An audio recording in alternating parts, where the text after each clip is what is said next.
I just have to wait and pray that, when I do hear from him, he's still doing fine. I don't want to get a call or a letter letting me know that, something happened and he's taking a turn for the worse or something else happened. That's my worst fear. People in correctional facilities have been consistently hit hard while simultaneously being overlooked during the coronavirus pandemic.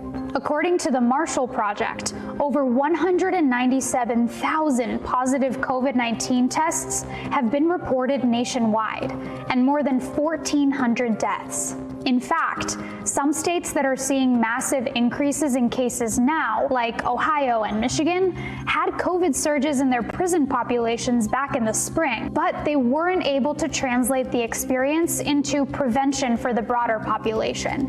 Just last month, a California appeals court ordered the San Quentin prison to cut the facility's population to less than half of its capacity by releasing or transferring over 1,500 detainees after the prison showed what the court called a deliberate indifference to the risks imposed on inmates during the pandemic. At its peak, the 168-year-old prison saw roughly 75% of its inmate population infected with the virus, along with close to 300 employees. The court called San Quentin officials' failure to implement measures that would allow for physical distancing among inmates morally indefensible and constitutionally untenable. According to a report from the University of Texas at Austin, inmates in that state aren't faring much better. Its positivity rate is 40% higher than the national prison population average. The death rate is significantly higher too, with those over the age of 55 making up 80% of its COVID-19 prison deaths.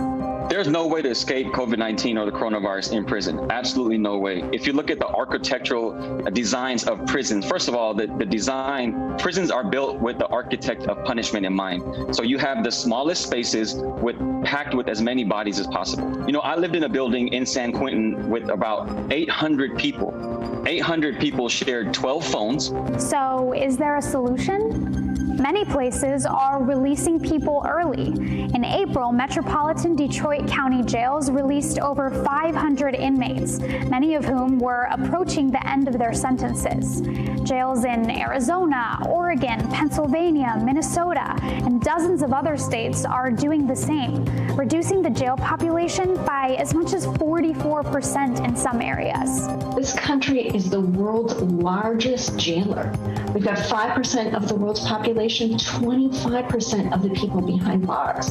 That's a ridiculous number, even when we're not in the middle of a pandemic. Kentucky Governor Andy Beshear commuted the sentences of over 1,200 inmates. Governor Larry Hogan of Maryland signed an executive order allowing for the early release of inmates already scheduled to be released within 4 months, with priority given to the elderly. We have more people who are over the age of 60 than we've ever had in our history, so that many of these institutions are actually running as nursing homes and memory care centers. Perhaps the silver lining in the midst of the chaos is the policies and programs that may be born in response to it. In a move supported by the National Alliance on Mental Illness, nonprofit community-oriented correctional health services has proposed that states establish correctional health coordinators to organize the emergency response for those incarcerated, not only for the COVID-19 pandemic, but in future emergencies or national disasters too. We cannot go back to the status quo. We cannot let this sort of thing happen again. That would be inexcusable.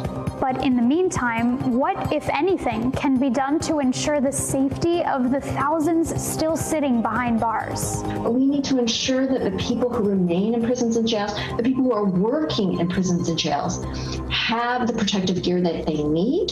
All of this, which we are doing in the community, we can do behind bars, and we can save lives. In fact, we must. Hey, NBC News viewers, thanks for checking out our YouTube channel. Subscribe by clicking on that button down here, and click on any of the videos over here to watch the latest interviews, show highlights, and digital exclusives. Thanks for watching.